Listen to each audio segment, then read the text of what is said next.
It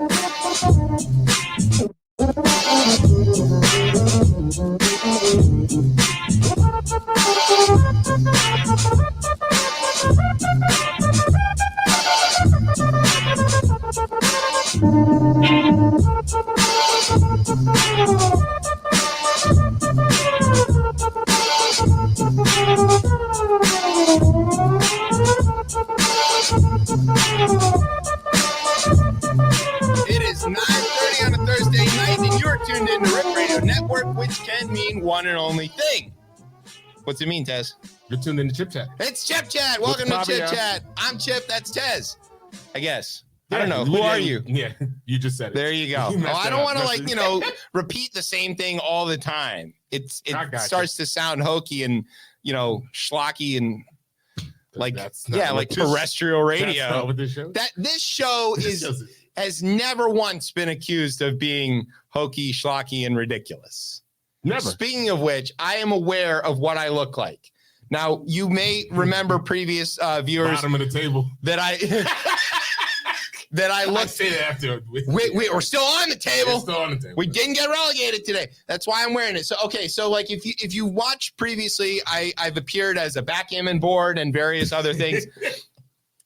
Today, unintentional. This was very intentional. Very. So I want to make sure I got here's the jacket that goes Riddler. Along with it here. No, never mind. Sorry. Now, one of the nice things about if you're not watching us, Chip has just put on a lovely blazer. It's a shamrock suit jacket. I have the pants that go with it. It's just true. And one of the great things about being shaped like me is you can buy off the rack size large at Target and it fits you perfectly. So it looks like Target. It's true.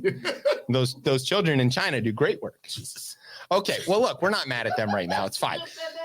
What? Brian, you don't get to give me any. No, I don't want to hear it. Moving on.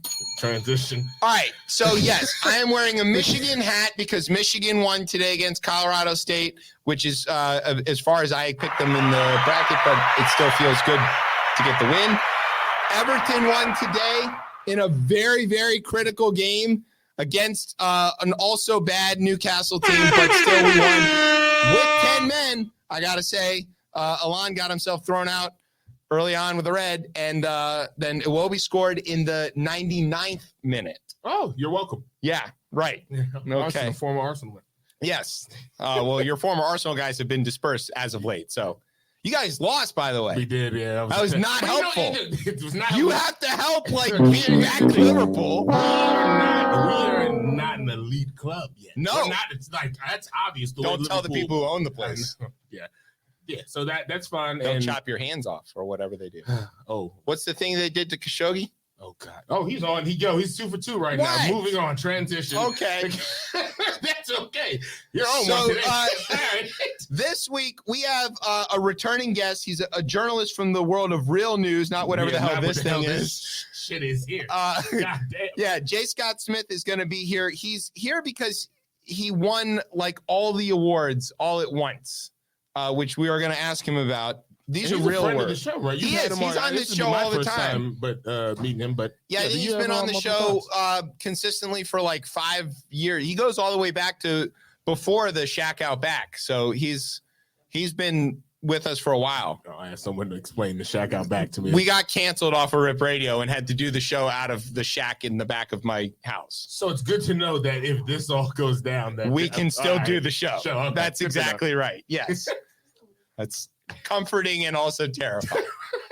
All right, so he's gonna join us via remote link, which is not because he couldn't be here, but because he's a Michigan State guy, and I didn't want to be in the same room with him during the tournament or ever. Really, that's a thing. So we'll have him later. He's also a Lions fan, which is difficult, but we share suffering in common. So yeah, he just won. His quarterback just won the Super Bowl. His quarterback just won the Super Bowl, which is something we are about to ask him about. That is definitely in the questions. We're gonna have rundown Ukraine updates. We're gonna have a second rundown. We have some extra stuff. We got some sports in there because it is March Madness. If we are distracted, it's because all kinds of stuff is going on all around us at once. And if you're watching on the video, I want to point out the brand new official Yeah, Rip the Radio logo. Network backdrop with our new logo, which is much nicer than our old logo because it's red. Yeah. As far as I can tell. Fire's in its eyes now. I'm not in charge of the graphics or anything like evident. that. Yeah.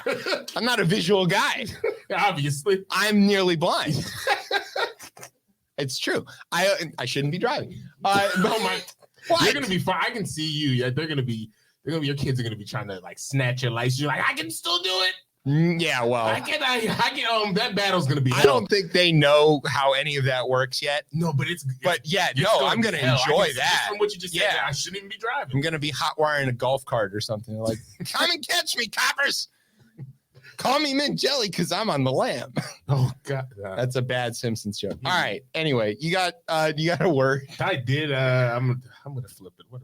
I've got my word, and it's relevant Mm. to the holidays. All right. Well, I got a word, but not the holiday you think of. But okay, we'll see. Are you ready? Yep. So sit back, grab some. Deception. It's Hummintashin time. You're listening to the best show, the only show, Chip Chat on Rip Radio Network. Sweeps.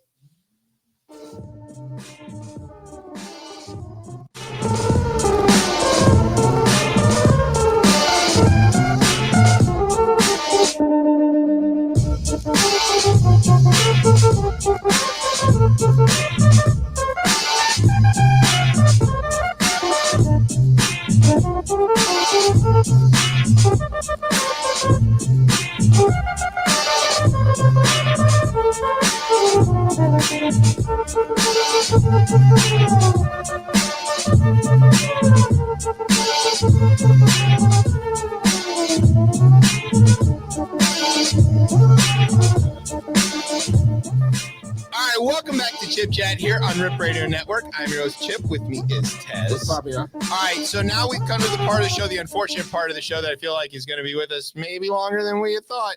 The Ukraine updates. Yeah, it's not going anywhere. And I think, this is the cynic in me, Yeah. I think the news, in a sense, is salivated again for a story that they could run with for a long time. Of course. Yeah. And We don't have the former guy trying to unmake Right. the country anymore.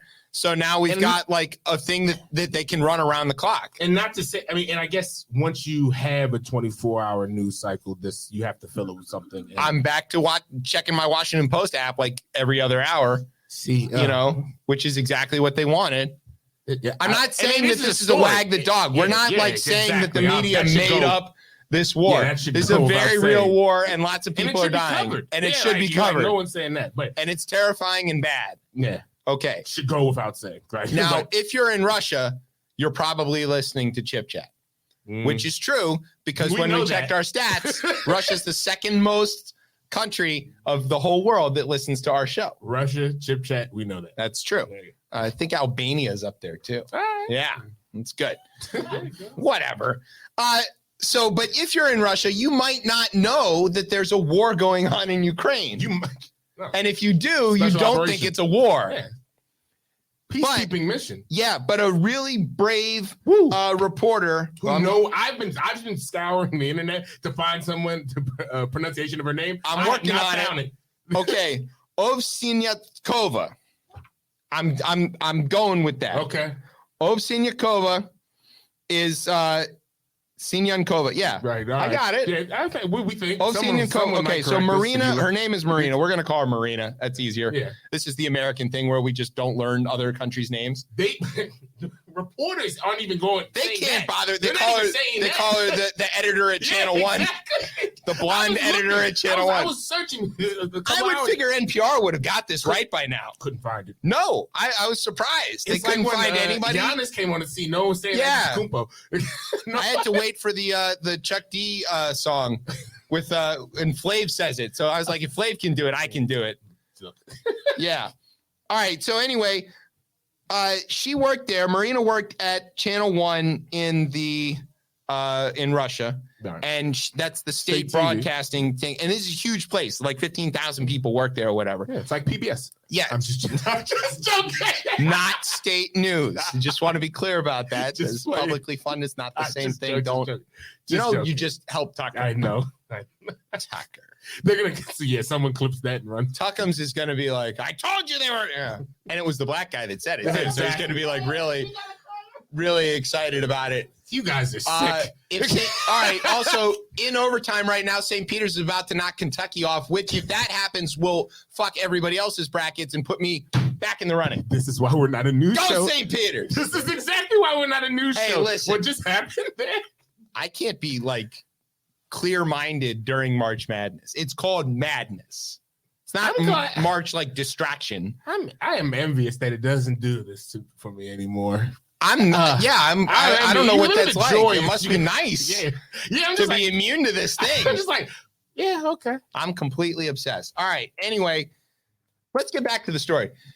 Nobody in Russia knows there's a war going on. So she made a poster that says there's a war, and it says no war, and then it says in Russian, you're being lied to, this is propaganda.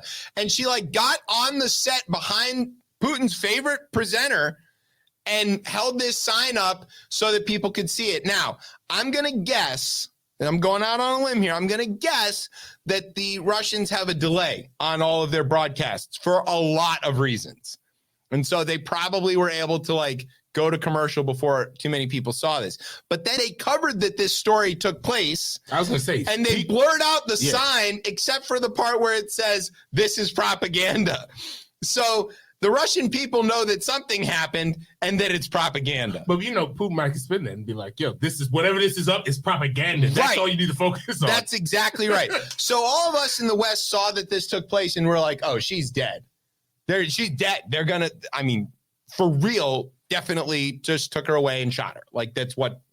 But no. Due process. There's a little tiny bit. So they took her away. That's true. The appearance of due process. What's that thing about the wallaby court? Oh, no, sorry. Kangaroo court.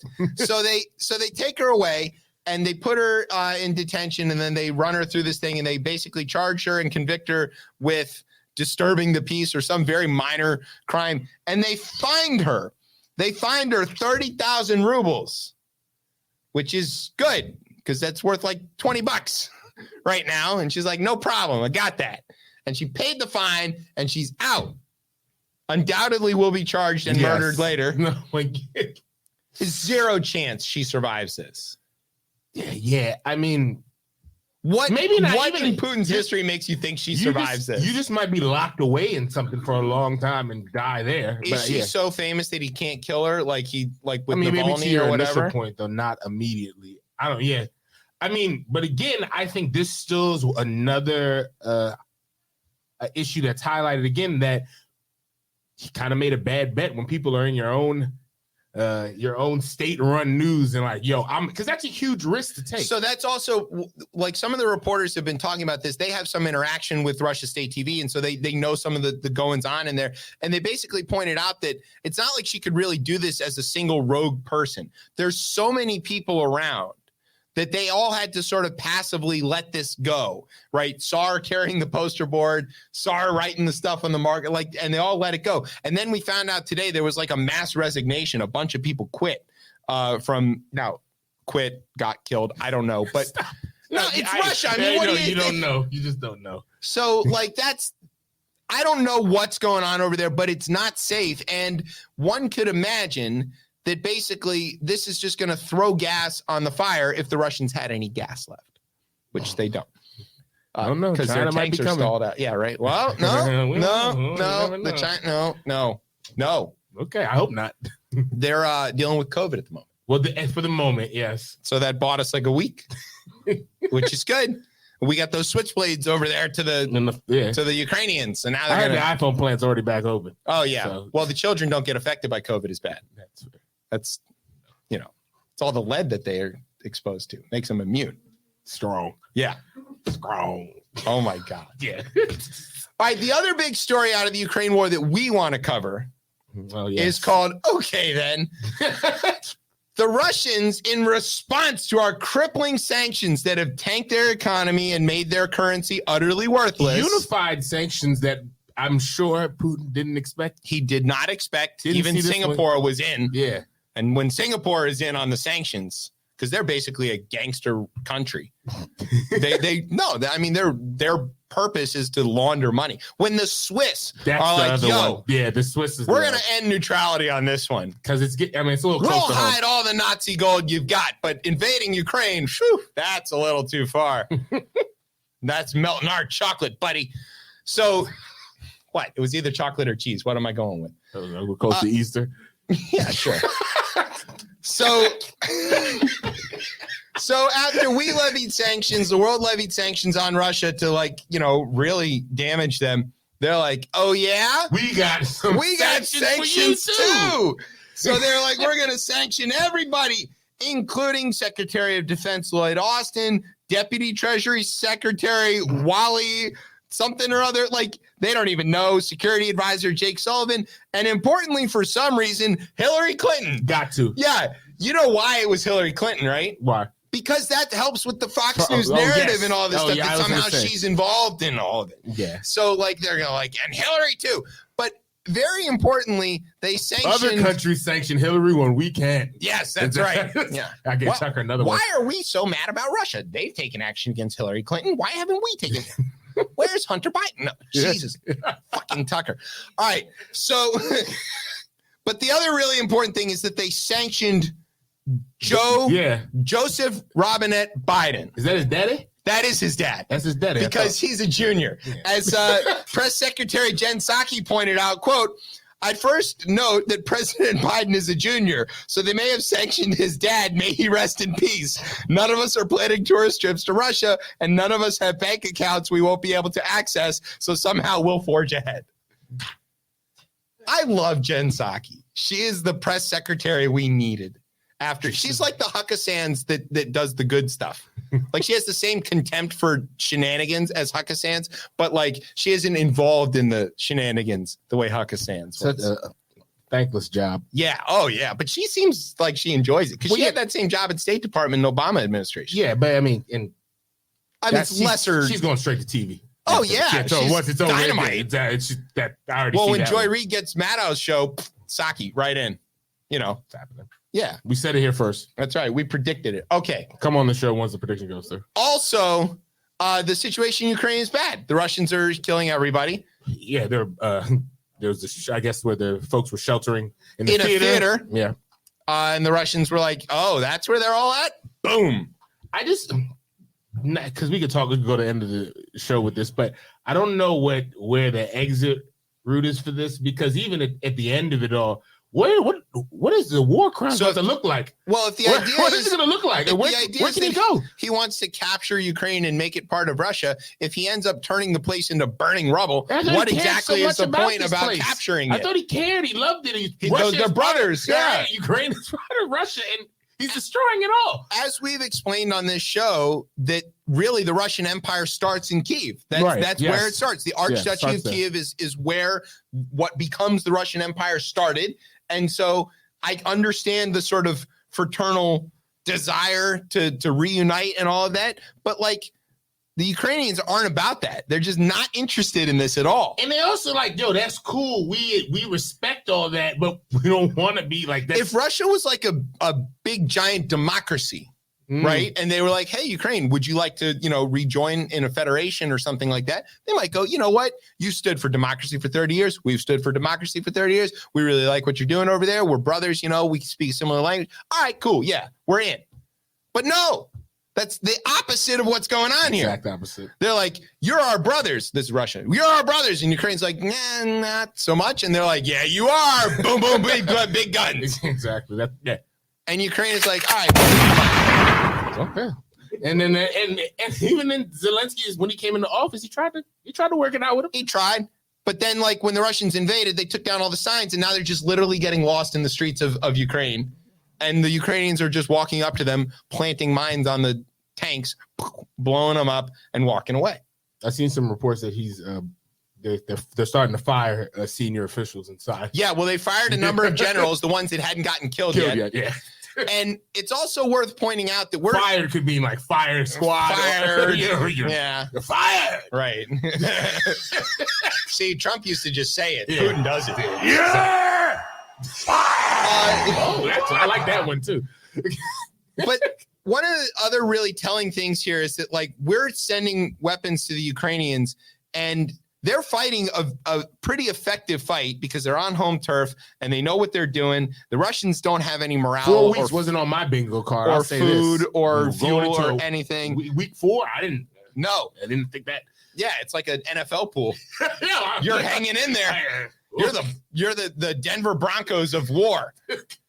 Just barely hanging in there. All right. But the other thing is that like we built a giant arsenal specifically to fight the Soviet tank war. Right. And then we got into a bunch of other wars that aren't that war, and we just didn't get to use any of it. We didn't have the right stuff, and it all was just sort of sitting around. And we're like, well, this stuff doesn't turn out to be that great. The Cold War wasn't supposed to go that way. Yeah, but then Russia invaded with a bunch of literally Soviet tanks that have not been upgraded. We're like, oh, we have exactly a thing designed to destroy this. Would you Ukrainians like some? And they're like, yeah, as a matter of fact, we would. How exactly is it designed? Exactly to like it couldn't blow up any other tank, but exactly the ones that they're bringing in right now. Cool. We want $800 million worth of them.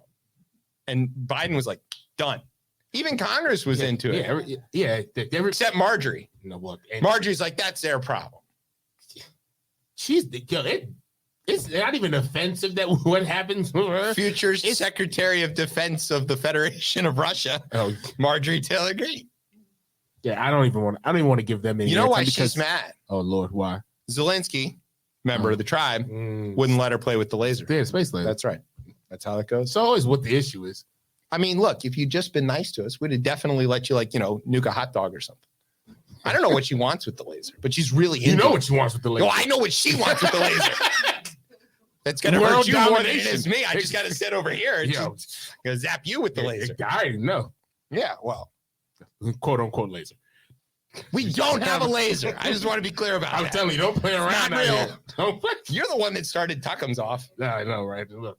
All right, here's what we're going to do. We're going to take a quick break. Okay. When we come back, we're going to do the rundown where we're going to talk about gas prices and some various other things. And then we'll have our guest. Yes. Who's actually qualified newsman. Yeah, get this shit off the air. We're very sorry for what we've done. Stop talking. Yes.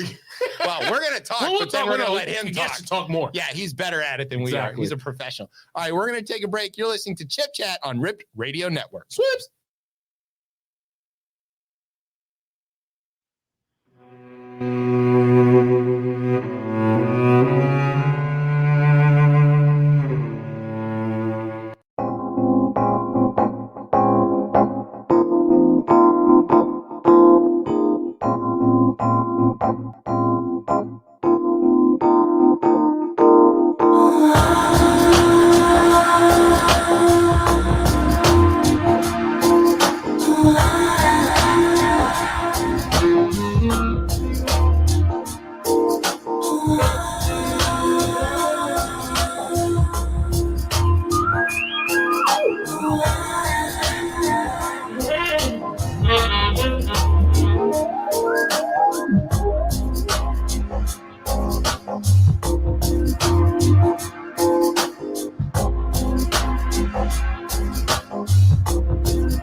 The next part of my ridiculous outfit, this tie. Okay. I want to tell you a quick story about my family. My grandfather escaped from Germany in 1938. He is German Jewish as far back as anybody can measure. Like, we've done a DNA test. There's nothing else here. He wore a dark blue knit tie, square bottom knit tie for like every day, even after he retired, for 150 years. That was Every part day. of his getup. That was part of his outfit. He had a blue Oxford and this dark tie and brown hush puppies, and that was his life. And then one day on St. Patrick's Day, he shows up at home with this tie, which is green and it has a shamrock on it. Nobody knows where he got the tie, who gave it to him, or what, like the origin of the tie at all. But he just showed up with the tie and announced that he was Irish, which is very funny. Yeah, exactly. And the thing that he would do, it's a very long con sort of joke, right? He's like spent 30 years setting this up with that. Yeah, exactly. Yeah. I'm going to wait 30 years. That's what I'm saying. Until my kids grow up, and then bam, turns out we're Irish. We're not obviously Irish. Not. Yes, no. But that's a funny ass joke. Yeah, and he was a very funny guy. So and it was handed down to me. So I'm wearing it for St. Patrick's Day. Yeah, so that's what I do. All right, that's the other part of the ridiculous getup. He's Irish. Yep. All right, so now that's going to go on the Old Bay. That's going on the Old Bay can. I should be writing these down. Now we've come to the rundown where we tell you about some stuff that's going on in the news. All right, so let's talk about gas prices. Now, everybody's been like going crazy about gas prices. Oh, the gas is so expensive and blah, blah, blah, blah, blah. Because, as I'm going to be the defender on this, gas prices affect a lot of people in this country who have to make a choice whether they're going to fill up or fix their car. That's true. Yes. And gas prices, what we know is the gas prices rising by about $1 a gallon adds something like $400 a year to people's budgets for the average, which if you are at the margin can get up there. Because we know that $400 ununexpected change is exactly the number that most people will go bankrupt at. Set up. Almost like it's set up.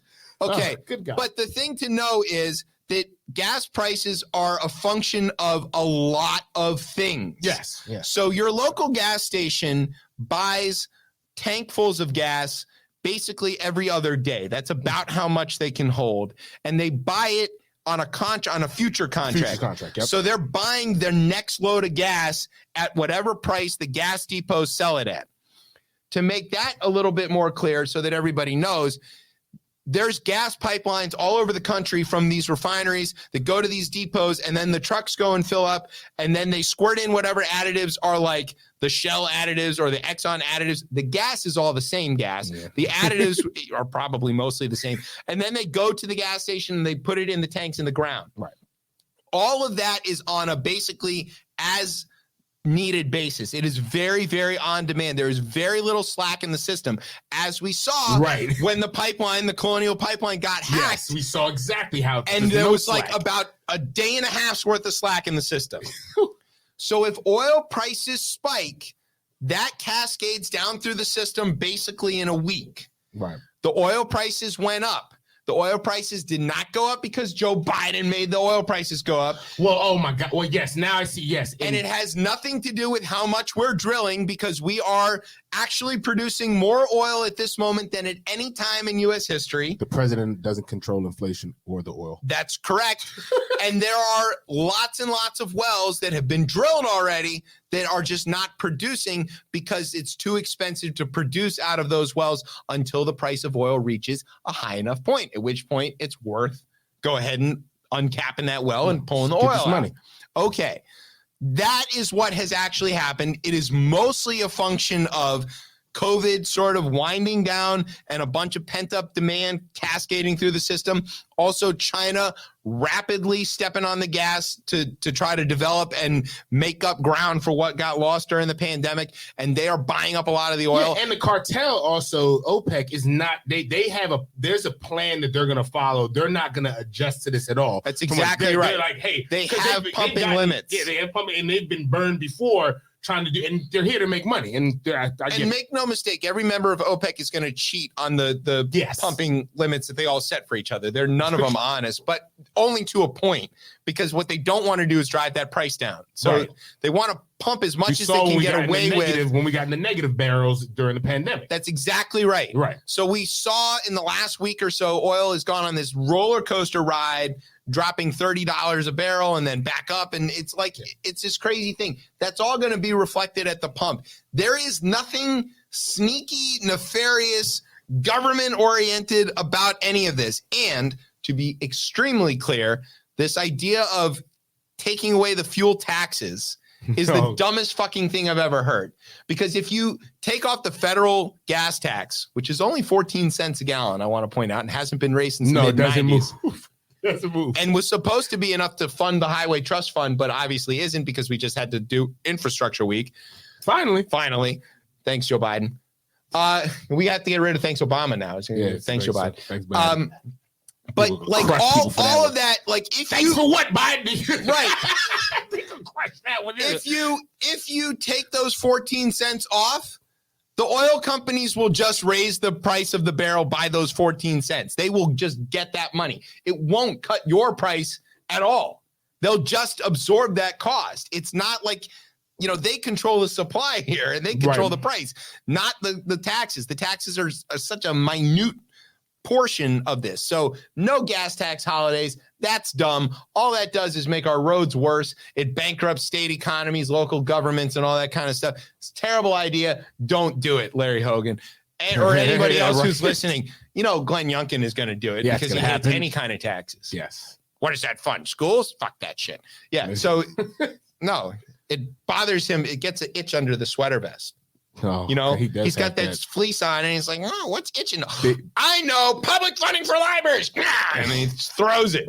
Big Jim Tressel energy. Yeah. Yeah. I feel about that. Yeah, so he's starting to get it right. That's funny. That guy's an actual criminal. Yeah, he is. He did. Okay. So probably is Youngkin as well. So that's gas prices. All right. Let's talk about celebrities don't make for good politicians. Oh my God. And specifically football celebrities, because they've all been banged in the head about 1,000 times. Can we talk about University of Georgia graduate and former U.S. Olympian Herschel Walker? Yeah. Can we? I'm going to make you talk about this because I don't feel right. Bashing him. From what I know about this story here, and he's running for the Senate, right? Mm-hmm. Yeah. So he's running for Senate. He's trying to unseat Reverend Raphael Warnock. Yeah. So it's him and Warnock going at it. And who's the current Reverend of the Ebenezer Baptist Church of Martin Luther King fame. Yes. And look, people might love Herschel Walker. I'm pretty sure he's brought a lot of joy to folks. I know a lot of people bought his jersey. A lot of people bought his jersey, right? And I think he was at a church, right? So he's at a church on Sunday. Not a fundraiser. It was a fundraiser. Of course, it was a fundraiser at the church. What else would you be doing there? And he had this argument against evolution. Yep. And here's his quote: "At one time, science said man came from apes. Did it not?" That's true. Yes, it did say that. He said during an appearance at a church on Sunday, quote, "If that is true, why are there still apes? Think about it." Now look. All right. Now this is the only thing that kills me about this is to think about it. Nah, because that's what people definitely don't. No. That's when people hit you with that one. No, think about it. Think about that. Those guys with the worried about the chemtrails or whatever. What? Think about that. Why are the airplanes always? Oh, you serious? And it landed well among the congregation. I know of course they did. Of course it did. Right? Yeah, obviously. Like I get it. Because it's a whole religion that we got that we done adopted by the people that brought us here. But anyway, that's a whole different story. He wasn't even talking to a black church. He was at a white church. Of course he was. Of course, he's trying to run as a Republican. He's not at a black church. Well, I don't. But you never know. You never know. Again, Georgia. In Georgia, I mean Georgia just black Republican in Georgia. I know. There's one. His name is Herschel Walker, and he's gonna lose to Raphael Warnock if he keeps this shit up. Go Herschel, go! Keep running. Well, stiff arm that criticism. He was at a white church and did this? Of course he was at a white church. Lord, because I could get a creation story and again why the world's only 6,000 years old. I know. Don't mind those stars that are a few billion light years away. I get you trying to explain that through there, but Lord. Well, that's why they hate public school, because it has math. And can't learn There's math. Yeah, that's what they said. They said, now you're getting too smart for us was the other quote that was out of there. Okay, and that was what the preacher said. No, hold on there, Herschel. You're getting a little too smart. This is a white preacher. Of course he said that. Oh, Lord. Go watch the video. I see. He could have fit the word uppity right in there. It was very definitely right there. It was on his mind. He just didn't say it. Maybe he couldn't find it at that time because the public education system failed. You want a coup update real quick before we end this? Well, I mean, yeah, we should because, again, it's a huge story. It is a huge story that is ongoing. Okay, so there's a lot of defendants from the people who tried to overthrow the country. A lot. Like 700 of them. Many of them are getting probation because, what they did was walking around. Not that egregious in its like legal definition. They were walking around, they broke a window, they marched in a place where they didn't have a permit. Now, were they trying to unmake the country? A mob of them that is together, definitely a very big problem and should all be like prosecuted to the ends of the earth. But we just don't have a law called trying to unmake the country. We should start working on it. We should, start. Listen, it took us 100 years to get an anti-lynching law. I don't think we can get one called "Don't Fuck Up America." So that's the point, right? Bro, that's what the anti-lynching law is about. Okay, so these guys are many of them getting sentenced to probation, and the judges are getting smart. They're figuring out. The judges are getting smart. Is a funny quote. Yeah, the judges are figuring out what they need to do is sentence them to probation that puts them on probation just a little past the next election, so that they can't go causing trouble, or they shouldn't go causing trouble before the next election. Like, it'll be easier to throw them in jail ahead of time. So if you get a sentence that says, probation till 2024, guess what you can't go do? Go vote. Yeah. I mean, to be honest, they've disenfranchised folks for a lot less. These people's votes should be gone. Yeah. To be honest, you decided to go run up in there. No. I don't know. You want to participate in the democracy that way? There's 700,000 people in the district who can't vote, but also every victim of a jump out can't vote. Right. Because they got an APO because they were like, hey, don't do that. That's APO. So, I think it is about time we disenfranchise insurrectionists in this country. It is about time. But we don't do that. When people rebel against this country, we don't put up monuments about them. We invite them back in.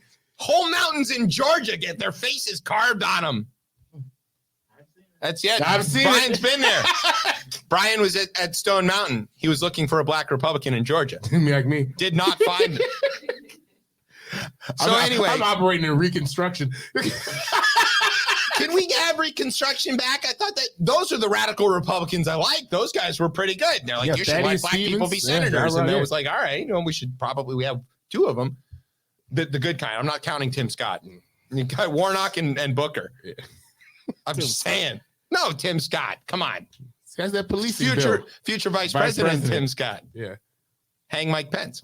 All right, we're going to take a quick break. When we come back, we're going to talk to a real newsman. His name is J. Scott Smith. He is probably never coming back on our show, despite having been here a lot of times and experienced pretty much this each time. I was going to say, I don't feel like it's any different, he knows. He's fine. He's won so many awards. He's untouchable. We're going to ask him about that. It's going to be great. It's going to be great. I have a lot of questions. All right, you're listening to Chip Chat on Ripped Radio Network. Sweeps.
Chip Chat here on Rip Radio Network. I'm your host, Chip. With me is Tez. Swips. What's poppin'? All right, so I'm going to just get this out of the way for all the people who have no affiliation with the great state of Michigan. This is a very Michigan-heavy show today, more than even usual, and it's going to be a very Michigan-heavy bit. So we want to preface this by saying, brought to you by Hop Slam from the good folks in Comstock, Michigan at Bell's. They do not know that we're using them as a sponsor, although they did like and retweet us a couple of times. We also have an official, too, so we got the... That's right. We're very official. Okay. As we and Glenn Washington, who is a Big Blue, University of Michigan, Go Blue graduate, just want to say, Go Blue, like to say, this is not the news. This is as far from the news as you can get, except tonight when we're going to get very, very, very close to the news indeed. Yes. Yeah, Jay Scott Smith is a real newsman, like the kind that wears a trench coat and that funny hat with the little press tag in it. And he can sniff out a story, find a source, and in general, tell it like it is. That's why recently he won 15,000 awards for his reporting, and some freaking reason he joins us here on Chip Chat. Jay, welcome back to Chip Chat. Guys, how's it going? Jay, what's poppin'? We are very excited. You're a Michigan guy, so first we want to know: have you had the Hop Slam? I have not, but it appears I need to. Yes, it looks like I need to get with the program. I need to stop messing around out here. This is I certainly appreciate the intro. You make me sound like I'm super important. I'm doing all right. You know, I won a few awards. I've done some things. You know, you're important to us because you keep coming back to this show. So bona fides, Jay. Drop the bona fides. No, hold on. I want to ask him. I have a real thing. I have a whole stuff I wrote. I'm trying to be like him. I write stuff. So you've been a staple of this show now for years. I think at least 5 years, maybe. It's been a long time. Yeah, we go back a ways. This is I'm not a rookie to this. I appreciate you guys even having the time for me, because I know you guys have come up. You've gone a long way. I look at that setup. I like our TV background. Screen. Yeah, I like this is an evolution I've seen here with Chip Chat. I feel privileged that you even have me in here to begin with. Look at that. See? He's so gracious. All right. So over that time, you've had several jobs, always climbing, sometimes stumbling, faced a lot of adversity. It's March Madness time, so we have to talk about adversity like we do it. You made the right moves all along the way, and somehow, look at you. You're still here on Chip Chat. Congratulations. Somehow I keep wandering my way back through the door. I have a real question. Basically, you won 3 Edward R. Murrow awards, like in Edward R. Murrow, the legendary that Walter Cronkite learned from, and that all journalists want to be. 3. Like you got all 3. In fact, just give me a second here. Like where are they? There they are, right there. There's 2 of them right here, and then the third one is right up there at the top. So yeah, I got 3 of them. All at once, though. All at once. Yeah, it was for one really wild day in 2020. We ended up getting 3 of them. That's okay, amazing. Tell us. Come on, give us the scoop. So this was the Saturday after George Floyd was murdered by those police officers in Minneapolis, and I was still just a weekend anchor, just hanging out. I would come in there Saturday and Sunday, but you remember that week. That week was a disaster. Very vividly. There were things going down in every different part of the country, and I knew that Philly was a powder keg. It was going to go off. The streets had been talking the whole week, and it was that same week was the anniversary of the Move bombing in 1985. Wow! So the city was mad. Right. The city was angry, and that Saturday they had this. Half the city was angry. The other half of the city was angry that the other half of the city was angry. The city was angry. Well, it's like 3/4 of the city was angry. Then the other quarter in the Northeast was a little bit of a different mindset. Yeah, they were pretty hot. And right. We knew. I showed up that day. Normally I come in just my regular, like kind of what I'm wearing right now, because I know I'm just going to anchor. I'm not doing anything. But next thing I knew, I show up in my station gear because I'm thinking something's going to jump off and they're going to send me out there as a reporter. So let me come in the station shirt, and I wear masks and everything else. And we got through the first half of the day cool. They had this big peaceful rally at the Rocky Steps, and there were like 20,000 people out in the streets and everybody was hugging and friendly. But I'm sitting in the studio like, this ain't right. This ain't right. Something's going to go down. And around 3:40, I'm on air and we get a call from the reporter who just done this big, beautiful, glowing story. It was just a wonderful example of Philadelphia coming together in adversity. And she calls us into the studio. She calls in the studio and says, hey, we got a car on fire out here and I don't know what to do. And I had the presence of mind off air because I was a commercial like, well, ask her what kind of car is it? She comes back, cop car. Well, Uh-oh. That's not good. Cop car, not good. It was a state trooper car that got flipped over and set on fire. And within 15 minutes, there were 4 cars on fire. And there was an entire rush on City Hall. And they were trying to take down the Frank Rizzo statue. And there were people throwing barricades through police car windows. This thing went south real fast. And in the amount of time I'm on air, we get through the rest of that hour. I have to reset during the 4. I come back in at 5 o'clock. And by 5 o'clock now, we've got TV cameras and the helicopters flying over the city. They're shooting the feed into our studio. And I turn into play-by-play guy calling what I see on the screen over the radio. It was nuts. And our reporters are running around out there. And remember, this is 2020, so COVID is all over the place. There is no there is no vaccine. This is just COVID and riot happening all at once. And one of my reporters, Kristen Johansson, she tells me, I see something burning, but I don't know what it is. Now, if you've ever been to Philly, there's this big plaza outside of City Hall. It's called Dilworth Plaza. And out there, they have like an ice rink, and they got all these little shops. And they had just opened up a Starbucks, a big, beautiful, brand new Starbucks that was sitting in the middle of Dilworth Plaza, and they burned it down. So she's trying to say what's happening out there. And I say, it's the Starbucks. They burned down the Starbucks. It became one of the messed up and funnier moments. It's like, yeah, that's the Starbucks you see burning in the distance. This goes on for hours. Of like revolting against gentrification. I mean, yeah, because the Karens are crying at that point. Yeah. Oh, they took that. And they took down stores in downtown Center City. There was a music store that had all these old pianos in it, and as Kristen's walking past the store, you can hear the guys who then broke out the glass, jumped on the pianos, and started playing them because you can hear the keys being played in the background on the audio. Oh no, they were wilding, and that was the first day. Then the next day, it went to the streets, and West Philly got jumped, and North Philly got hit, and they looted a Target. They tore up this whole strip mall. They flipped a bunch of more cop cars over, and by that time, now we have a bunch more reporters out there. I'm anchoring both days, not expecting any of this. I'm just kind of there. And at the same time I'm there, I'm the only black anchor on the air at the time. We got my producer is black. The person running our website is black. All 3 reporters in the streets are black. So they're getting the people to talk to them because they see another black face holding the microphone. Right. They're going to talk to us. And they're giving us everything. And that night I'm thinking, we just had something crazy go down.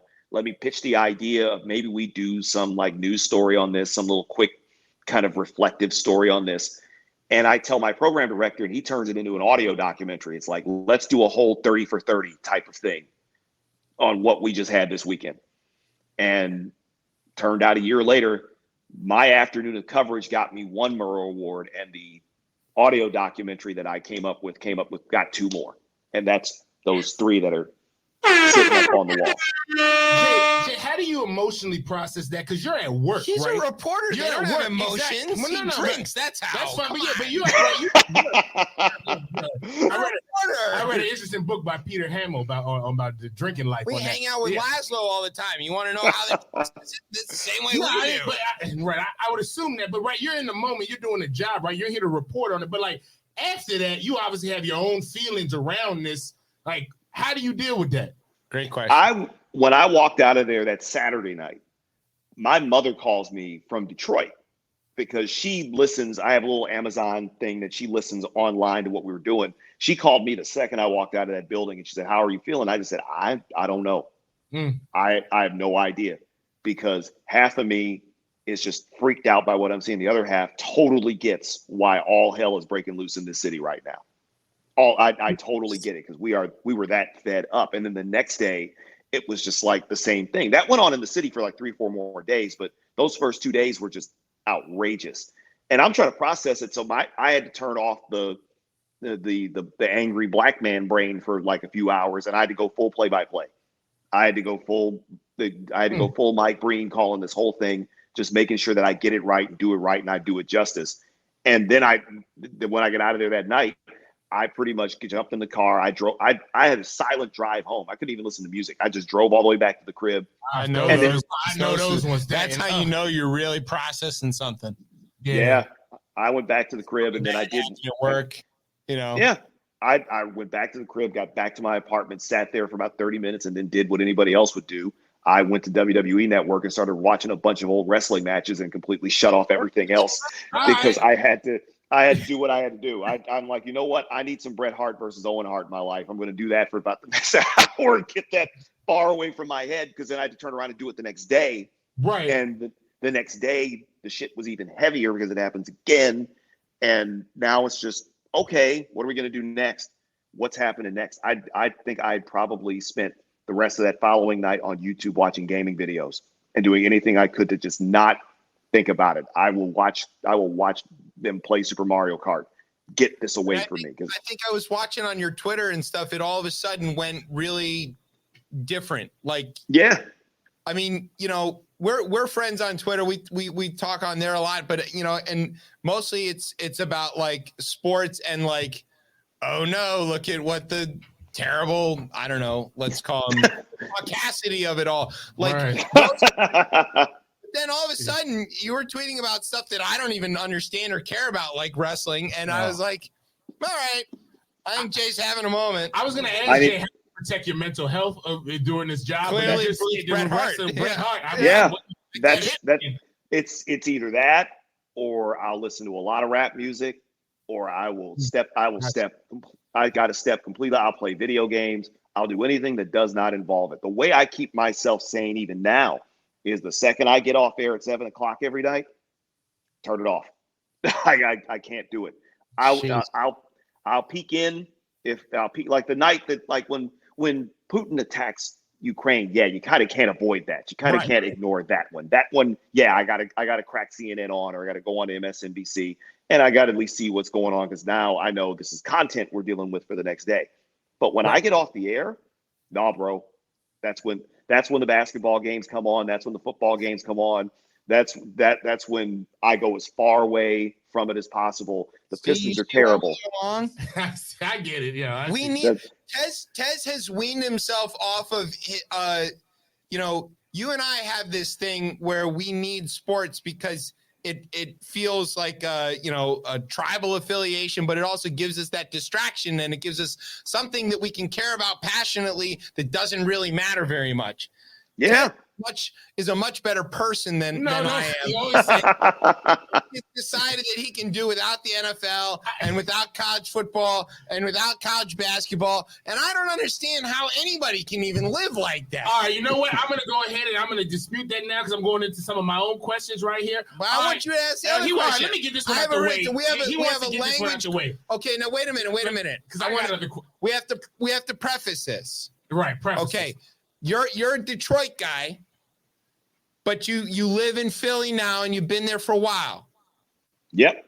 Okay. He just said he's in the streets in Philly. Yeah, we know. Right, but we're DC guys. Yes. Okay, go ahead. Ask him the question. So, and I'm going to frame this a little bit because I've never met anybody from Philly or Chicago who I ain't rock with being from DC. Right. I think this goes to say with Jay, just based on the story that you was telling prior. But in wording this question a little bit differently, in Philly, y'all say John, right? Yep. And in DC, we say junk. Mm-hmm. Like you turn over there.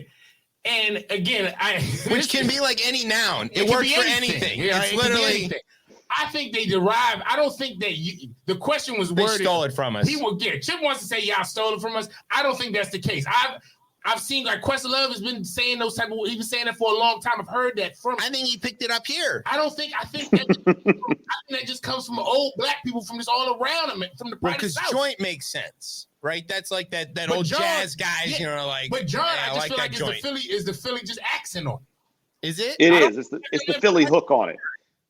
And I guess it should also come to no surprise that I have a podcast. It's called the Johncast, by the way. Oh yeah, and with this, you can find wherever you listen to podcasts, John. Yes, and right. we got that too. It's the funny thing is the first time I heard John was in Chicago from a dude who was from Philly who said it out there, and I didn't. And I thought he's like, "Are you trying to say joint?" Like, no, it's like, yeah, it's like that joint over there. It's like, oh, that's a Philly thing. Okay, now I kind of get it. Now I didn't know that I initially didn't know the DC part of it, but like he said, I was hearing Questlove saying that too for a long time, and then I go back and it's like, yeah, he was dropping that in there. That's probably they probably pulled it from somebody said joint like in New York and then turned it into John, and then because that's their Philly thing, and then DC has its thing. We ain't got Detroit. We ain't really got much of that, but it's like we just kind of we get where we get in where we fit in. But that's like an East Coast battle that I've noticed. But John is definitively Philly. That is I want them to send us a royalty check. That's what I want. All right, Jay, again, yeah, I do have my feelings around like college sports and the NFL now. But you know what? I had questions that were around this, so I'm gonna kick off with like some rapid fire ones. All right? right, go ahead. All right. With name, image, and likeness, right? Will there eventually be a $5 million quarterback in college football? We probably gonna see that in 2 years. Okay, right. We're probably 2 years away from that. I think there's a QB's gonna make $1 million already. Lawrence immediately. And then next here, would a top tier of the Power Five create a college super league? No, I don't know if they'll be able to because there's too much bureaucracy tied up in that. They want to. I know they want to. That's why Maryland is in the Big Ten and not in the ACC. That's why we got Texas going to the SEC. They're trying to turn it into one big super conference of just 4 teams, and all the rest of these little schools might as well just go back to be D2 or something. But it won't happen because there's too much money involved. The network would have to jump in, like Amazon or something would have to jump in. Like, nah. Yeah, he was like, hold on with that. Yeah. All right. And now I saw that it says you've covered the Daytona 500. And I know they don't fly the rebel flag anymore in NASCAR. But sell me on the Daytona 500. What would entice me to go? I love NASCAR. Now, see, the thing is, that was the last 500 where they sure as hell did fly that rebel flag. That I went in there. It's like the crazy thing about the 500 is if you they've taken them away. It's such a dope experience because people come down there in full RVs and they got all their trucks loaded up. It's like one gigantic barbecue, really. Like if you showed up for for the food, there's liquor all over the place. Like there's women wearing as little as possible, talking about cars. No, the actual vibe and the energy of that 500 was great, save for the 8,000 MAGA flags and the 500 Confederate flags and the Joe Biden and Barack Obama on a noose and all that other stuff. That needed to go. I said that to the president of NASCAR. It's like, of all the cool things here, when I look out into that infield, I see more Confederate battle flags than Gettysburg, and it's like, what are we doing? Like, I don't quite understand that. I don't know if I'm here to see Robert E. Lee. What's happening? That had to change, and thankfully it did. That had to change, and thankfully it did. But NASCAR itself is a really fun environment. Even if you don't know nothing about racing, go for the food, go for the big gigantic party on the infield because it starts 3-4 days out.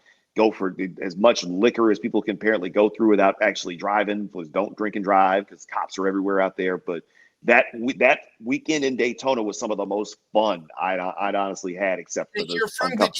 You're a car guy, right? NASCAR. Now, granted, NASCAR cars are not cars anymore. They're a whole different animal. But those are spaceships, basically, is what those things are. But the old school guys, they'll talk about it. You get into these arguments about the Superbirds versus the Monte Carlos and all this. I can get down. I love everything about NASCAR except for that one really terrible thing. Like I fit in really well until they go, well, you know how they are. And I go, you know how they are. How those people are. Them colors is the nicest thing they can say. Them colors. I guess like the nicest thing. I'd be like, oh, okay. Right. No, they think they're okay to say POC the other direction. What? People of color, they just flip it and they go, oh, color people. Like you're one. Mine is like you're one of the good ones. Yeah, I love the one of the good ones. One of the good ones a lot of times. Did you ever get the hashtag the?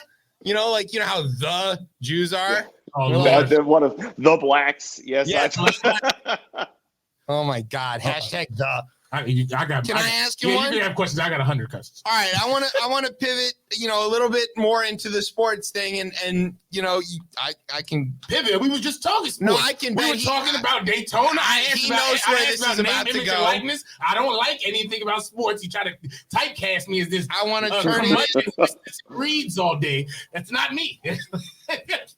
I want to turn this in a little bit. I want to dial it in a little more. Let's go. Go ahead. All right. So congrats to Matty Stafford for proving that Detroit was the problem and not him. For God's sake. Okay. So look, my team, my beloved what the fucks, have held the trophy for the least functional organization for years. But now the Cowboys, with their various trades and whatnot, the Lions, Houston, they're coming for our title. Didn't we just get Yeah, we're trying to reclaim. Yeah. You did the way, see? Oh, boy. So as a legitimate newsman, I want to know, how many cheerleaders / racism scandals do we need to regain that top spot as least functional organization? It might just be the second that the run out from that investigation leaks. The second that thing leaks, Washington leaps right back to the front. It's almost like they're kind of there. It's just wait. You're just kind of waiting on it. It's like we know it's coming. We know it's there. It exists. We just haven't seen it because they paid for it, and of course we're not going to see it. That's not what's going to do it. This is what's going to do it. When they move the team to Dulles, that's what's going to do it. And I don't think the only thing you could do to someone from DC, to really show that you really hate them, is to move something they love to Dulles. Way out there. I love flying to Dulles. I don't think go about pick it, them up. up. But right, that's gonna be it. I'll pick you up at National. You Dulles, you can take an Uber.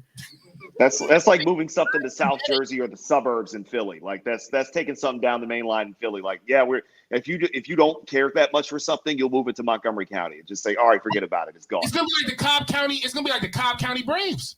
Yeah, so those are the Cobb County Braves. Those aren't the Atlanta Braves. I still remember that bus hauling ass to get out of Atlanta just to get back to the suburbs. The Niners are now, or wherever. I don't even know what. Yeah, Santa Clara Niners. The Irving Cowboys. I got a couple more for you, Jay. Here, I know you teach journalism, right? I used to.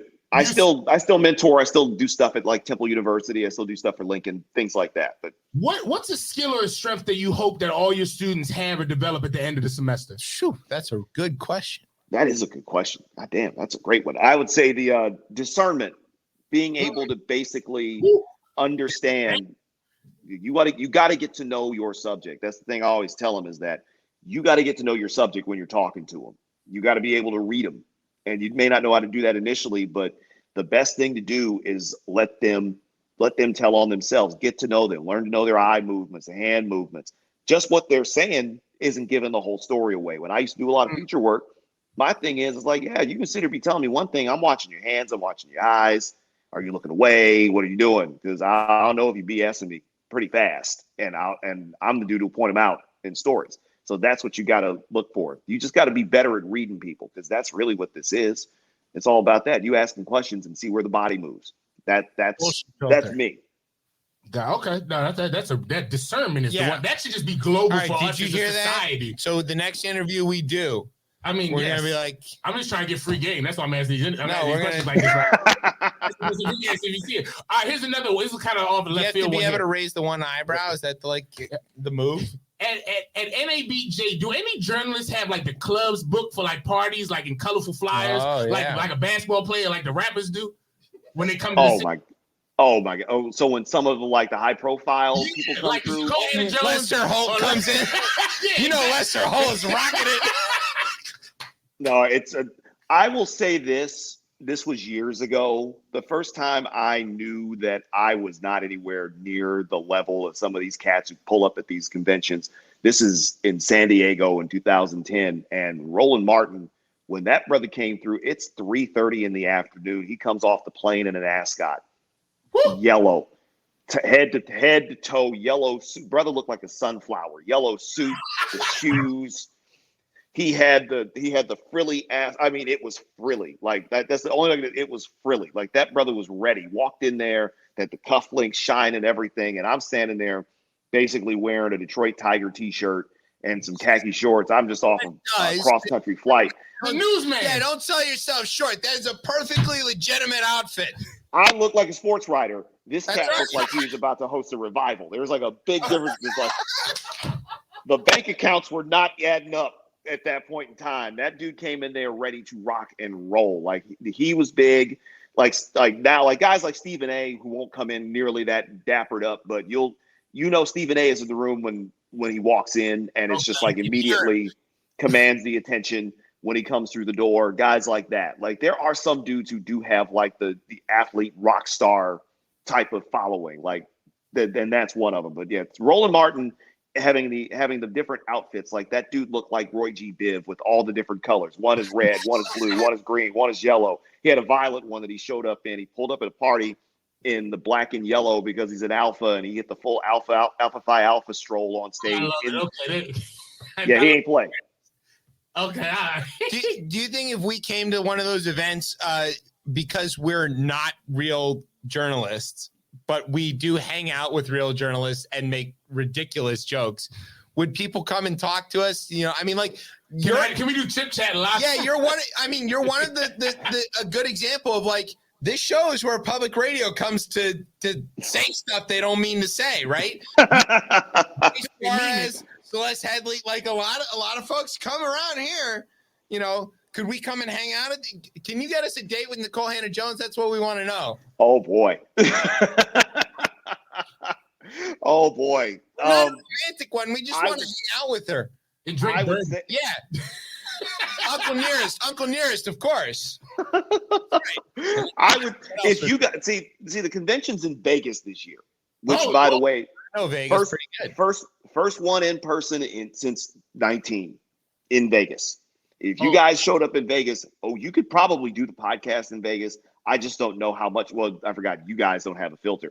I don't know how much we'd be able to really do, because Vegas that's something special, especially when you get it's like one big ass family reunion when we come out there. So you guys could pull this if you got into the organization, you guys can pull it off. I really think I'll work to handle that. I'm your plus one. I can't slide in. I love journalism too much to even try to apply to that. No, I'm like by association, but no, we should do that. Yeah, you're a journalist. I can. You are. Look, Ted, you've been on the show almost a year now. You are definitely a journalist. Okay, all right. I don't know. You ask much better questions. Hey, some of the cats who are walking around in NABJ, you guys are way more journalistic than some of the dudes I didn't see get carded up and show up in there. Go for it. Come through. I'll vouch for you if you have to. I got you. I'm gonna check you. I got one. Chit Chat LLC does exist. We do business expenses. Okay, all right. I just paid my $50 to the state, so I know we're good. Jay, one of my final questions here: was there any news story growing up that you wish you could have covered? Ooh, damn. Probably. I first got into writing when I was a teenager. Like I got my first paycheck at the Detroit Free Press at 16. So I think probably the sports story I would have loved to have gotten my hands on was the Pistons' first championship at 89. The news story I wish I could have been a part of probably would be Tupac's death. It's just the coverage around that. Wow. That was my senior year of high school. I wish I could have been out there for that one. Like those are the ones I would have wanted no part of 9/11. 9/11 was a disaster on a multitude of levels. I wanted no part of that. But give me like a big pop culture story or a big super huge sports story, one of those two. It would be Tupac or Biggie, either one, because you just said the anniversary of Biggie too. But Tupac or Biggie, and Pistons' first title or that first Red Wing Stanley Cup in 42 years. One of those two, and I'm in. See, there's the Russians. They're in there now. There's the Fedorov and all those guys who they win him the title. And that's the story he wants to write. He's part of the lamestream media. Tucker was right about you. You know what? And see, I worked with Joy Reid when I was at NBC, and she was still Joy Ann Reid then when she was still the anchor. And Twitter, still the Joy Ann Reid. she's one of the best people I know because I've always got time for Joy. Everybody knows that. Her calling him Tuckems just tickled the hell out of me. That just tickled the hell out of me because she really don't give a damn. Like she has so little. The Joy Reid that you're getting on TV now is like the Joy I knew 10 years ago. That's the one I knew 10 years ago before she got big. And I remember telling her then, it's like, you're going to be the biggest thing here in like 5 years. And I was right. And I don't stop reminding her of that. And her going after Tucker Carlson just made me laugh because it's like, if you could hear the things she says when we're not on air about Tucker Carlson, it would be just fantastic. Well, we'll get her on the show. Come yeah, on, we got come on the show. You can say it. Get on in there. You want to say fucker Carlson? We've got a spot. This poor guy. I mean, come on. You know that's how he got like this, right? I mean, your name is Tucker. You went for the lowest comment. No, it's the easiest thing. I mean, come on. He spent his whole life getting called that. No, but like my whole family now calls him Tuckems because of her. I mean, Tucker Carlson, comrade Carlson, since he's since he's in deep with this. See, that's the kind of thing that I could go for hours too. If it worked this late at night, I probably would have a little bit more to say about him, but I can't say anything about him that I wouldn't say about a wasteland on Carson Wentz. I seen you had a couple looks likes that you tweeted on. Yeah. So thanks for that one. See now he's DC's problem because that guy was when McNabb came. Right, he's a Lions guy. Don't put this shit on him. Okay, we got our own problems. We got our own problems as Lions fans. I just won a Super Bowl. Yeah, the Lions just won a Super Bowl. I wish they won the Super Bowl. I don't want to hear nothing. I don't want to hear nothing about no Matthew Stafford. I love that there's this AT&T commercial where he basically takes a dig at the Lions, and all these dope Lion fans are sitting here like, "Oh, but we thought you loved us. Stafford doesn't like you." I'm trying to tell y'all that for years. Stafford wanted out of Detroit for 3 years. He finally got his wish. It's like he ain't one. If you have Matty Stafford and Megatron, and you still don't build a team that can win with those two, I mean, come on. I mean, Barry Sanders more. Right. Well, again, that takes me down this whole rabbit hole that when I look at this Rams team that had both Aaron Donald and OBJ on it at the same time, and they were both in the same draft, and the Lions had an opportunity to get either one of them. Either draft Aaron Donald to go with Ndamukong Suh and Nick Fairley, and with a defense that eventually ended up being one of the three best in the league the next year. Or you draft OBJ, put him on one side with Calvin Johnson and Golden Tate. And instead, they chose option C, draft a tight end who can't catch named Eric Ebron. I mean, he's not wrong. I mean, yeah, it caused Calvin Johnson to quit. Yeah. Calvin quit like that following year, like 2 years later. Calvin said. Calvin said, he wanted to like not turn his brain into. He didn't want to become Herschel Walker. Look, I said, don't be Herschel Walker. I look into the camera. Don't be Herschel Walker. Right. You don't want to be Herschel Walker regardless. But it's like the thing with the Lions in 2014, that team won 11 games, had the league's second or third best defense, where Stafford for once didn't really have to do a lot, and Caldwell had that team firing, man. I mean, Caldwell. And see, I go back to that playoff game in Dallas because now this has just pissed me off. I go back to that playoff game in Dallas where they have the lead in Dallas the whole day. They're up 24. They're up 20-17 late with the ball. There's the bullshit call with Pettigrew getting clearly tackled on the pass interference that they just picked the flag up and said nothing. And it's 4th and 5. It's 4th and 5. They still could have gone back out there, got the 5 yards in plus territory, go get the first down in the game. And Caldwell pulls Stafford off the field and says, we're going to punt in plus territory and trust the defense. Instead of Stafford, this is his moment. The moment he had in the Super Bowl was supposed to be the one in Dallas. And go get me 5 yards, get me a first down, and get the Lions a playoff win. And he couldn't do it. He didn't believe in Stafford himself then. And let me hand it to the defense. Of course, Tony Romo has the one drive in his life that he actually does something in a playoff game off the Detroit Lions. That's why his ass is sitting there making all his money now, because he had the one playoff win against the Lions. And it drives me nuts because I know that team was the one since 91 that actually had a chance of maybe doing something. That was the chance. That was the shot. Caldwell did that, and then He ain't never getting no job ever again. You know why? I know, but You know why? What coach you next year back in the league next year? Really, nigga? Mooch has a job. But see, that's a Lions thing, though. No Lion coach gets another shot. Wayne Fontes didn't get another shot. Bobby Ross basically went off and lived on a farm somewhere. He didn't get another shot. Marty Morningweg hasn't gotten another shot. Jim Schwartz didn't get another shot. None of these dudes. Patricia's not going to get another shot either. No. None of them going to get a shot. Like Mooch has a job, though. He's working on TV or whatever. He's doing something. Mooch ain't coach no more. Mooch didn't get a shot. Dick, like none of them got a shot. Like Gary Moeller didn't get another shot, even though Gary Moeller kind of got a raw deal. But Gary Moeller didn't get another shot. None of them. If you coach the Detroit Lions, that's the end of the line for you. So Dan Campbell better save his money, because when this thing is done, he ain't getting another gig either. They're not going to suddenly drop him unless he's a coordinator. Like Morningweg became a really good coordinator, but he was a dumbass coach. And see, now you've got me going on this. I don't like this. Hold on. Before you God damn it. It's like, auto industry that's dying in Detroit. It's coaching too. it's dead. Oh no, but No, yeah, then Trump I forgot. Buy America and all that stuff. New NAFTA. It's fantastic. All right. Jay, where can everybody listen to your you have 18 different shows and podcasts and whatever. Well, I can narrow it down. Yeah, we want to know about the John Cast. We want to know about JSC Radio. We want to know about like your actual job. Tell everybody everything. So I host this podcast called the John Cast from KYW News Radio. It's 5 days a week, Monday through Friday. You can find it on Apple Podcasts, pretty much everywhere you get podcasts, you can find the John Cast. It's right there. It's just like how it sounds with a little Liberty Bell. It's from KYW News Radio. I'm on the air every afternoon, starting at 3:00.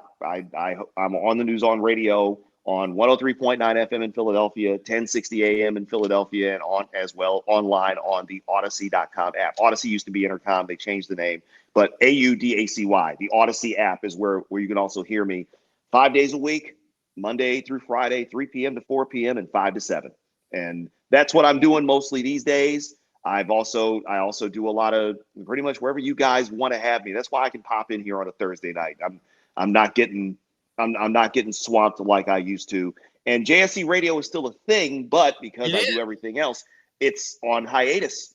And I can bring it back whenever I want to. It's still sitting there. That's the lovely world of owning intellectual property. Here's the thing. When I bring that thing back, because there is going to be a point where it gets brought back. Eventually, one of these days, I bring that back, and I will need an episode 118. And episode 118 could be the one that I can finally get you guys together. We do the come together like Voltron, and I can really get going. I mean, come on. No, I'm here for it. There's worse things that could happen. The worst thing that can happen is the in-between time until we can get on. No, we've already figured out the worst thing that can happen is we become president of Florida. Yeah, that's what we're going for. Yeah. That could be worse. It's just, like I've said to people before, if it were not for Republicans and hurricanes, I'd move to Florida in just that order as well. You at least know that what the hurricane's going to do, and you know the hurricane's coming. So the white Cubans. Yeah, oh, boy. I'm all right for the Cubans. The Cubans that look like me, I'm all right with the white Cubans though. They always, they was like, I don't trust the government. I'm like, I get it, and then I get it. But then you know what's crazy about that? They trust it. They don't trust it in the wrong direction. A bunch of, and I'm Cuban, so I'll just go on record. A bunch of Fidel Castros left Cuba because they couldn't be Fidel Castro, and and they do it in Miami. They wanted to be. There you go. They're still communists. Yeah. They just didn't want the competition. That's the whole thing. Why did he get to be the leader, not me? I was out there also. I was out there doing the work. I was getting them bodies out in those Savannah streets. Exactly, right? I was murdering plantation owners too. How come I couldn't be president of oh my God. Sugar. You guys, thank you. This has been a blast as always, fellas. It was a pleasure. You are far too good for this show, and thank you so much for hanging out with us. We can't thank you enough. I'll send you a bunch of links and everything, after we get off the air and all that kind of good stuff. Ladies and gentlemen, Jay Scott Smith, the greatest newsman that has ever lived. Won 3 Murrow Awards in one story. It's unheard of. Nobody's ever done that before. He's the best. I expect to be at the party you hosted. We're going to come to the party. And, it may not be a party, but we will have a get. I will definitely have a get together when I get out Vegas. I'll put it like that. I'll put it that way. There it is. Yeah, we will, gentlemen. Oh my God.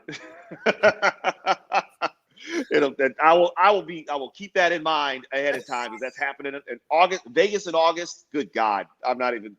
I'll probably spend in August, and that's a hard and fast. Oh well, that's what it is. It's about 100,000 degrees there. You're going to 100,000 degrees even at night, but I'm looking for. I'm all in on it. They were like, "Oh, it's going down to 90 tonight." I'm like, "Oh, down to 90, cool." Down to 90, but it's a dry 90. It's not like when we were in New Orleans where it gets down to 72. But I get off the plane in July and my lips are chapped. What the hell is that? In the East Coast, I don't need chapstick in July. This is fantastic. Oh my God, guys. Yeah, you guys are awesome. Anytime you want to have me on, I'm in here. You know that. Thanks, Jay. We really appreciate it. All right. We'll get you scheduled up. All right, we're going to take a break. You're listening to Jay Scott Smith on Chip Chat on Rip Radio Network. Sweeps.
Talking to Jay Scott Smith of basically every if you're in Philadelphia, you got to listen. Yeah, guy's genius. All right, now it's time. He's just a newsman. He's a newsman. He is. I mean, the trench coat and everything. I'm not kidding. All right, so here we are. Look at these dead ass birds. I don't think this one's about dead ass birds. So yeah, took a week off of dead ass birds. But no, what this one is.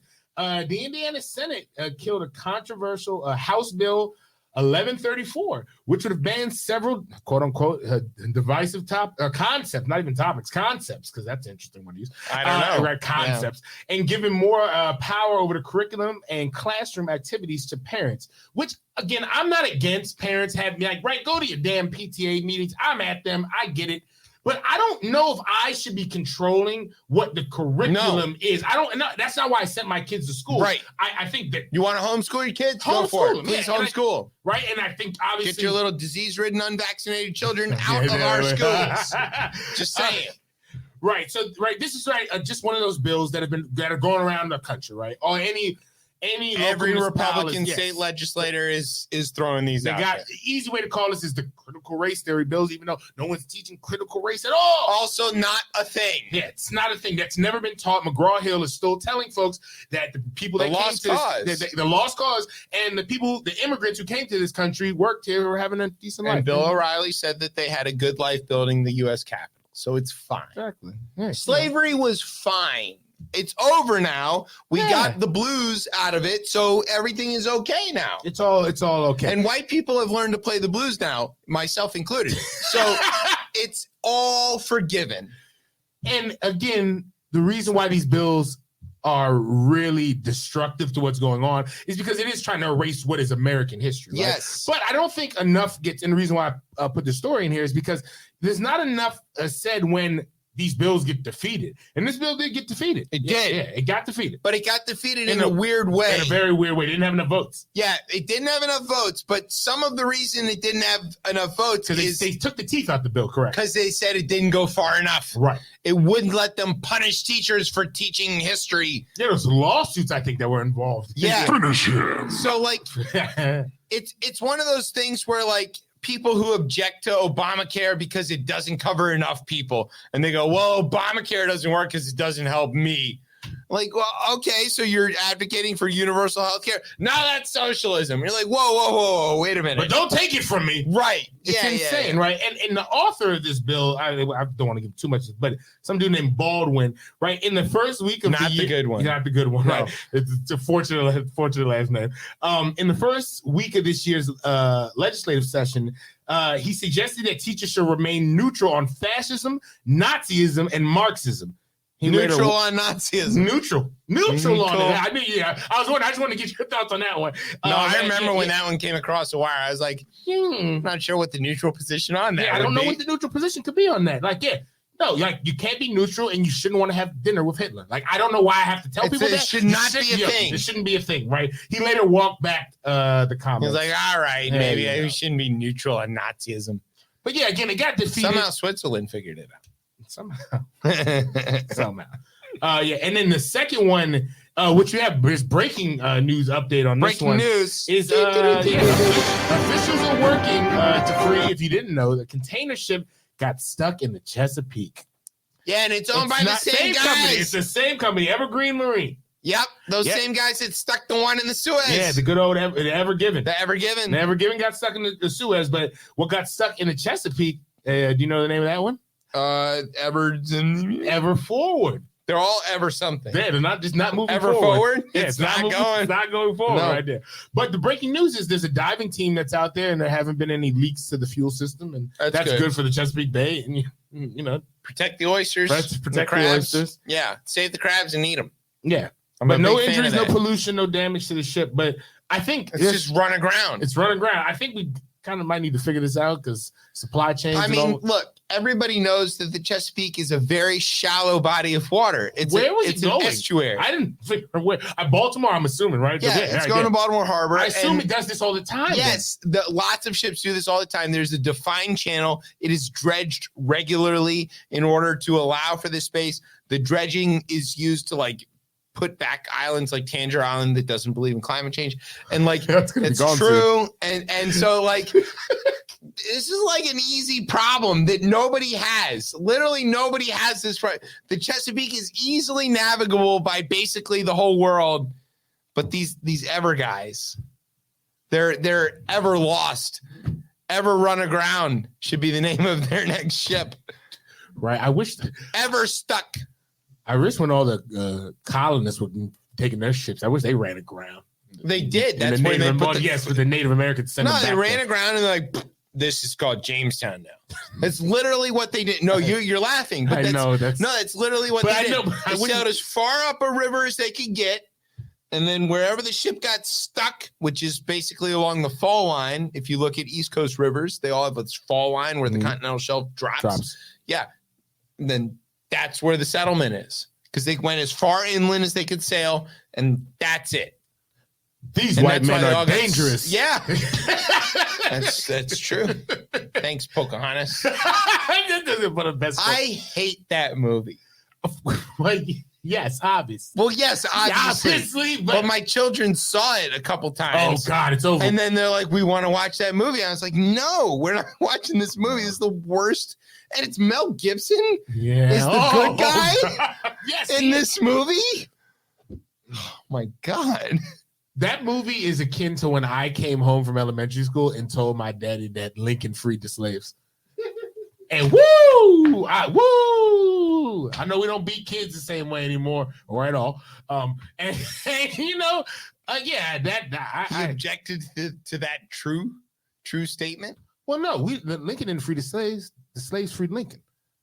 I get it. Yes. Okay. Yes. I understand. That's why. Yes.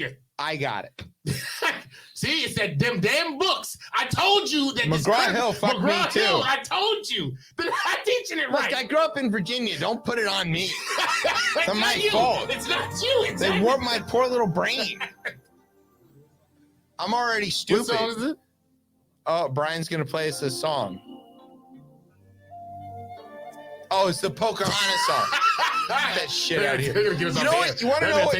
You know what my biggest problem? Mickey Mouse about to get us the fuck out of here. You want to know what my biggest problem with the Pocahontas movie is?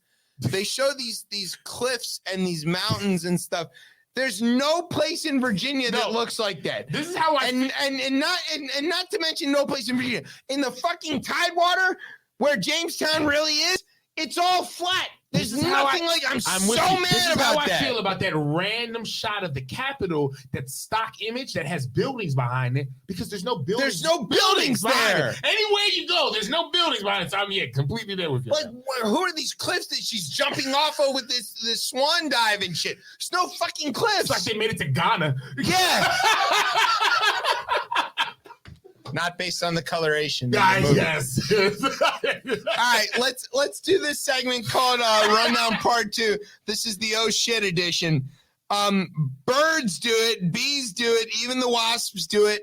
The murder hornets. Oh, I did. All right, the murder hornets are dangerous. They're big and scary. Okay. They're like the size of your thumb. What are we going to do about the murder hornets? Well, what did the scientists figure out? You can use their damn horniness against them. Yes, they can. So they made these You're only traps. You're only going to kill the male ones, obviously. Well, of course, and that's all that matters.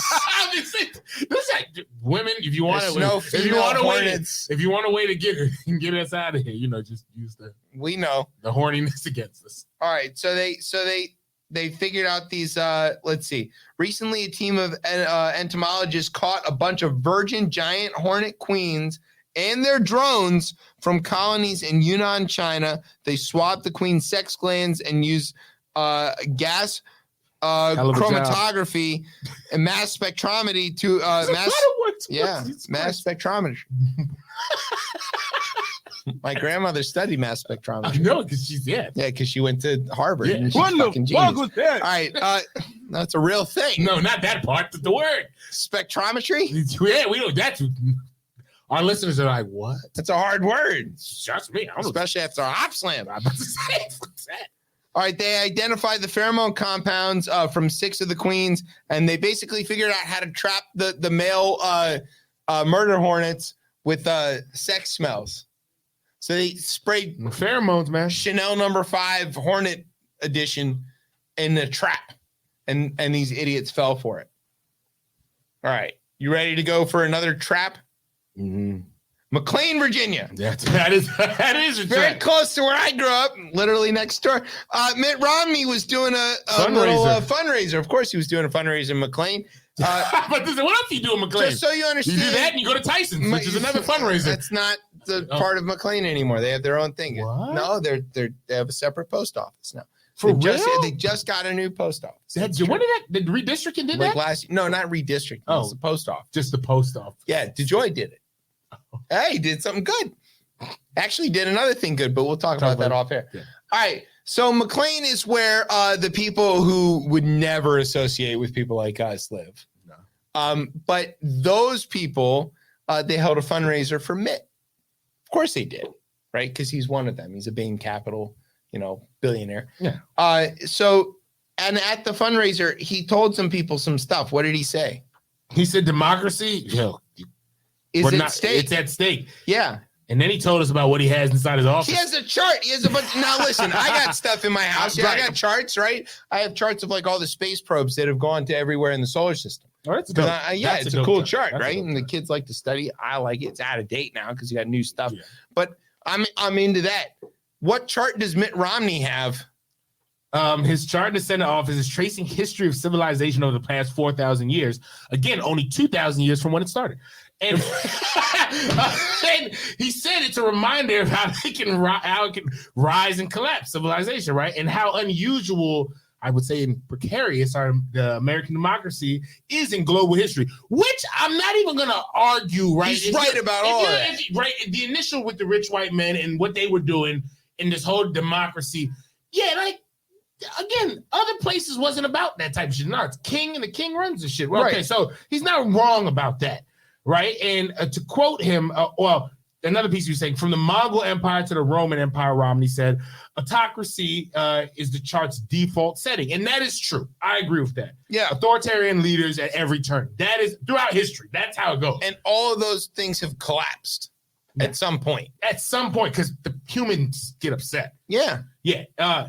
He says we're really the only significant experiments in democracy and preserving. But granted, we've only been around 250 years. I mean, that's nothing compared to the Mongol Empire. Right. It's like 2,000 years. They're like, oh, well, we've been around 250. You're like, oh, okay. What's up, freshman? Like, come on. And I think, though, to these big money donors, though, I think this is maybe a help because you don't know really where their money goes everywhere. And again, maybe when Mitt Romney goes literally everywhere. It goes everywhere, right? And maybe Mitt Romney, Liz we Cheney need another was there. part. Yeah, she was there, and he makes the point where we do need like another party in this system. Like you can't have one. Well, there exists this sort of limited government, pro-military kind of pro-business but socially liberal republicanism. The HW Republicans. The pockets are there. Yeah, the Connecticut ones. They're what do you all call there. it? Yeah, the Connecticut Northeast Republicans. Republicans. Yeah. The Kennebunkport. There you go. They're all the Greenwich. Yeah. Yeah. They're there. They're there. And the unfortunate thing is they basically have this choice between the MTGs of the world. But there's more of them and independents that would support maybe. Them. But there is. This is like but they're not jazzed for it. Like there's very just weird. No reason. Like, no, but what's their motivation to get like militantly moderate? There's no such thing. This is the problem you and I have talked about. Like I'm a militant moderate. Yeah. I like a free market. I like there to be, those set of but I like there to be some sort of rules on it. Like could those set of Republicans not like again get the hate out of it? And I do think that they're blacks, that they're gays. I think that they're if all this natural constituency, they don't want to do that because they also have this. Well, I don't want to talk to those people. Like, well, those people should be fine, and they're all good and everything else. That's but how they talk. That's a really right, good. Yeah. But they don't want to like actively engage with them. Whatever they do is fine, and I support it, and I don't want to like ruin what they're doing and all that. But I have boat payments to make. Like that's what they are talking about. It's self-interest. That's what it is. Yeah, there it is. It's self-interest. Self-interest. There it is. Enough said. All right, let's talk about sports very briefly. Woo. Ovechkin. Oh, yes. Okay. Hero of many of us around here. Passed Jaromir Jagr as so he's now the second leading goal scorer of all time. He's got to chase Gretzky now. Jagr achieved this by playing for about 6,000 years. I was going to say, he's still playing somewhere. And he is in the Czech Republic. He is. And so he's former Capitals great Jaromir Jagr, by the way. Nearly every team in the NHL can claim him because he has played for nearly every team in the NHL, which is great. Jagr is a standout, right? Ovi was so proud to have passed him to be the highest scoring European player of all time in the NHL and in hockey and all that kind of stuff. It's great. But what I want to talk about is we need to stop asking Russian players of various sports, hockey or otherwise, their stance on Putin or the war in Ukraine or anything like that, because they literally can't answer that. They can't answer that. What do you think, Kuzi? What do you think of getting Malkin about that? Like, they can't answer this. Because they have family there. They're all going to get killed. Of this country as well, too, where you think like this thing, we're talking about due process before. All that type of stuff. Like, and we just talked about the rest of the world is about autocracy. If Ovechkin says, I wish the war would end in Ukraine and Russia should back off, his mother is going to get shot like that day. So stop asking this question and stop wondering where Russian athletes who are playing their sport outside of Russia stand on this issue, because they literally can't answer, and you're putting their family in peril when you ask that. Also, free Brittany Griner. Yes, I was going to say that was going to be a Brit. I think they extended it some days. We have that hashtag already, the free Brittany. We can just repurpose it.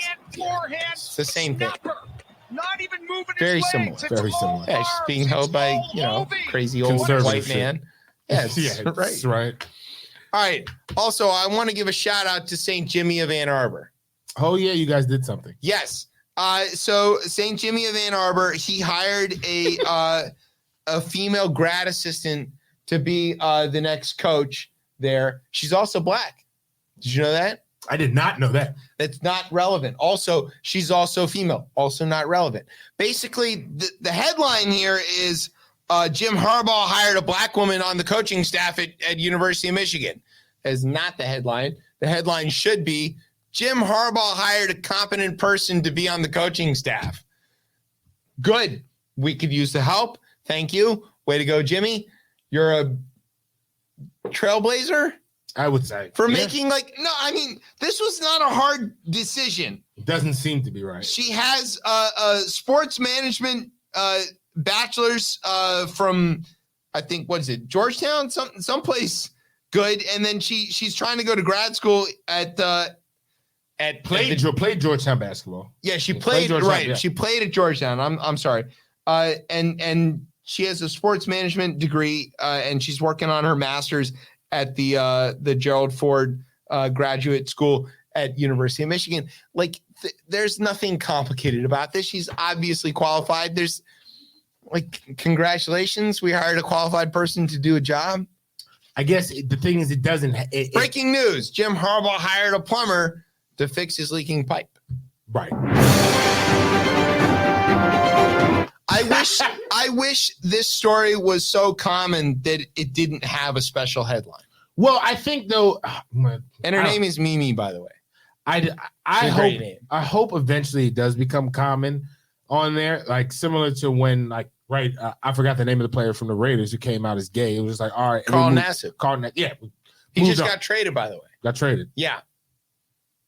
Well, maybe get trading to Seattle. Okay, it's possible. Possible.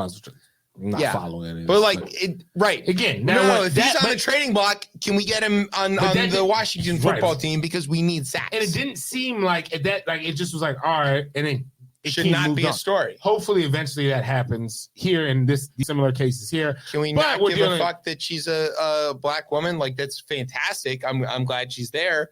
I'm more interested in, is she going to help us win games? Yeah, but unfortunately, the black women have been at the bottom of the totem pole they still are. I want to be clear. This is a momentous occasion. But we want it to get to a point where that is not. Yeah. We want this to be commonplace. And again, similar to Jim Caldwell getting fired, just get hired again. Who cares? Yeah. All right, a camel got loose and killed 2 people in a petting zoo in northwestern Tennessee, prompting police there was a quote here. Put the camel down. Who's the real victim? It's the camel, obviously. Is it? Yeah. No, it's obviously Philip Morris. They can't sell cigarettes to children in Tennessee anymore. Been able to do that in a long time. It's very difficult. All right, Hong Kong has all the COVIDs. We have a graph that shows that the vaccine, as it turns out, makes all the difference. You see New Zealand on the right, Hong Kong on the left. Hong Kong did not get the vaccine, or they got the Chinese vaccine, which is not as good. And then New Zealand had a similar spike in cases, but look at their little red line at the bottom. Almost nobody died. because they all were vaccinated. Who's the real victim here? Sputnik. Yes, you got it. Putin is the real victim. Thank you, Tez. Tez is on record. Putin is the victim. Okay. There you go. That's right. Thanks to Jay Scott Smith for lending us his time and legitimacy, which we definitely do not deserve. At all. Thanks to our radio partners, Truth Social, My Pillow, and Rand Paul's Boner Pills. Thanks to Ireland for kicking the Brits in the nuts a few times. Up the Irish, down the British. Okay, Sorry there, Hoss. Again, Aaron Gobra. they wouldn't say I'm British. Come at you, black and tans. Come on and fight me like a man. Yeah. I'm All not that stuff. British. Well, you are on this show. Yeah, exactly. You've got the lady on your money, so I do. that's it. Trade it in That's right. every time. Thanks to NOTN for keeping us on for another week. Twice a week. That's right. Thanks to our home on the interwebs, CoPlay Media, and thanks as always to our family here at Rip Radio for making us sound as smooth as J.D. McKissick's contract with the Washington football team. Or is it smooth as you guys switched out the logo tonight? That's true. You didn't even see that. Didn't even see it. Nope. All right. Where can everybody find me on social media? You can find me on Instagram at CatchMCourt. You can find me on Twitter at DC Cortez. And you can find the show and myself all on the the Twitter place. at ChipChatRR after Ted Cruz canceled me off of Twitter. And you can find us on Facebook or Instagram at RipChipChat. And you can, of course, find us every Thursday night at 9:30 here on Rip Radio Network. And get the app. Don't forget to get the app because then you can talk to us. We will not talk to you. But you can definitely get the app and talk to us. I'll talk to you. Yeah. I'm Chip. You've been listening to Chip Chat on Rip Radio Network. Chips.